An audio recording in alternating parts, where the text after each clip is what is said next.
Cordial saludo.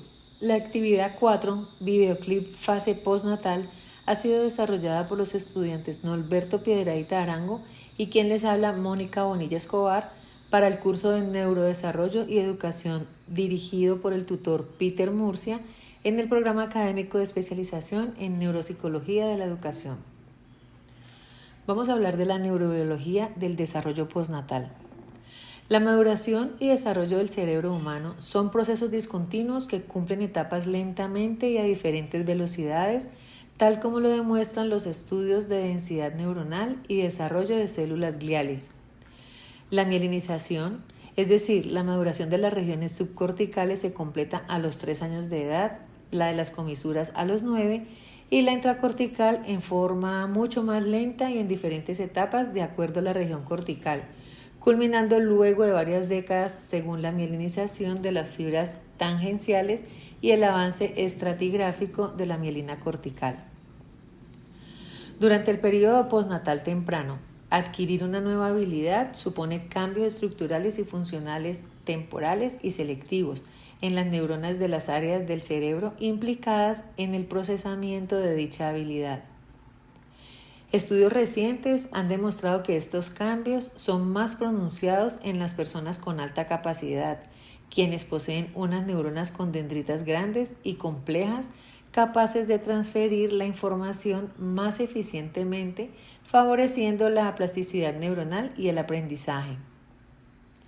Las modificaciones en la morfología dendrítica y la sinapsis producen variaciones en el volumen de la materia gris cortical.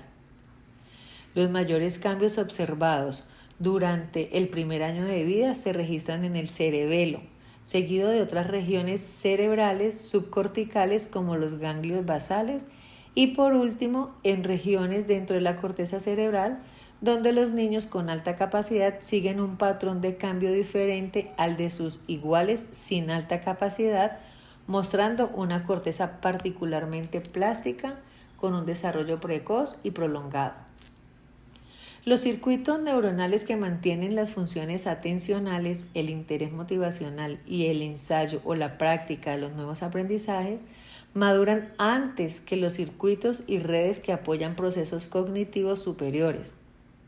El desarrollo de estos circuitos se ha correlacionado con el desarrollo de funciones cognitivas y conductuales en niños con alta capacidad. La organización del cerebro es un proceso de desarrollo que responde a principios generales.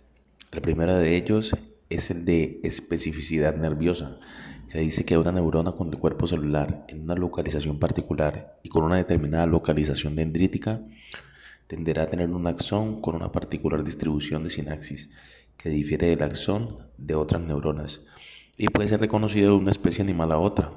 La especificidad, en definitiva, es la posibilidad de predecir la forma y conexiones neuronales.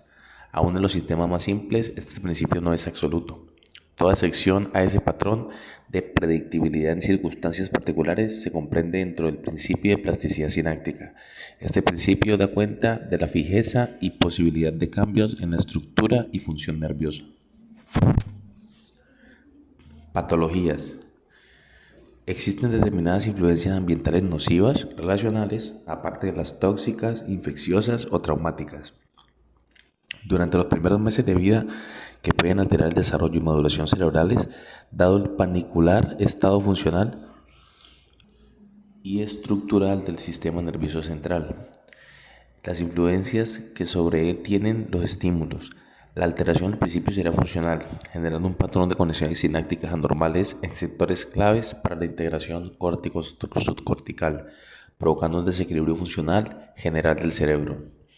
Algunas manifestaciones clínicas comienzan en la adolescencia, finalizando la maduración del sistema neuronal anómalo y sus reguladores, donde las lesiones estructurales histológicas podrían ser consecuencias de este primer trastorno funcional, estimulando la idea de que la base biológica de enfermedades, como en el caso de la esquizofrenia, está dada por una patología del desarrollo epigenético y no solo por procesos genéticos y degenerativos del cerebro. Las fallas bioquímicas tempranas producen lesiones estructurales que manifiestan clínicamente su alteración cuando los sistemas neuronales alterados finalizan su maduración. El crecimiento de los estudios acerca del sistema nervioso central, en especial las imágenes en vivo, han tenido una consecuencia impactante en enfermedades mentales, como es el caso del concepto biológico de la esquizofrenia. En especial, al demostrar que los cambios cerebrales que se ponen de manifiesto presentan alteraciones cuantitativas, atrofias corticales, dilatación, ensanchamiento de surcos, en una minoría de casos. No hay evidencias de una correlación entre la duración de la enfermedad y el grado de dilatación ventricular. E incluso, esos cambios cerebrales fueron hallados en individuos jóvenes de reciente comienzo en su proceso patológico. También se ve que la dilatación ventricular no parece ser progresiva en periodos de varios años. Así podemos pensar que esos hallazgos son secuelas, más que causas, de un proceso patológico que se presentó muy temprano en la vida, determinando que el caso de la esquizofrenia, por ejemplo, serían trastornos de desarrollo y no procesos degenerativos. Los recientes estudios neuropatológicos inclinan a esta interpretación. Anormalidades en el patrón de circunvoluciones límbicas, alteraciones en la corteza temporal hipocámpica con ausencia de gliosis indicarían alteraciones en la temprana infancia. Criterios. Lo primero que se debe considerar es que se debe jerarquizar el poder del factor genético y las posibilidades de mutaciones que devienen en alteraciones de la estructura neuronal y cerebral.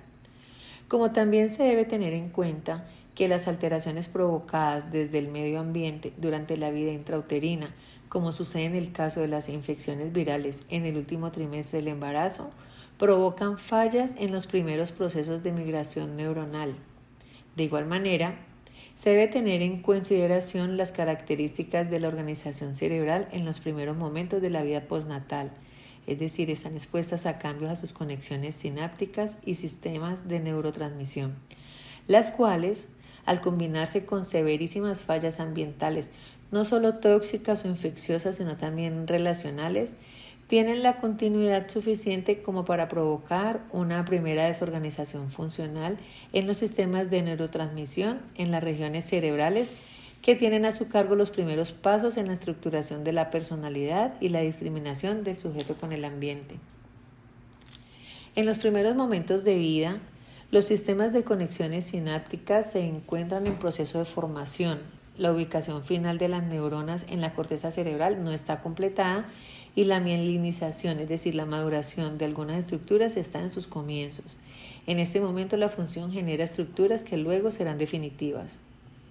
Por esta razón, se considera que los primeros factores ambientales en la vida de un sujeto provocan primero consecuencias funcionales en su cerebro inmaduro, que luego devienen en alteraciones histológicas, soporte biológico de una alteración global del ser humano.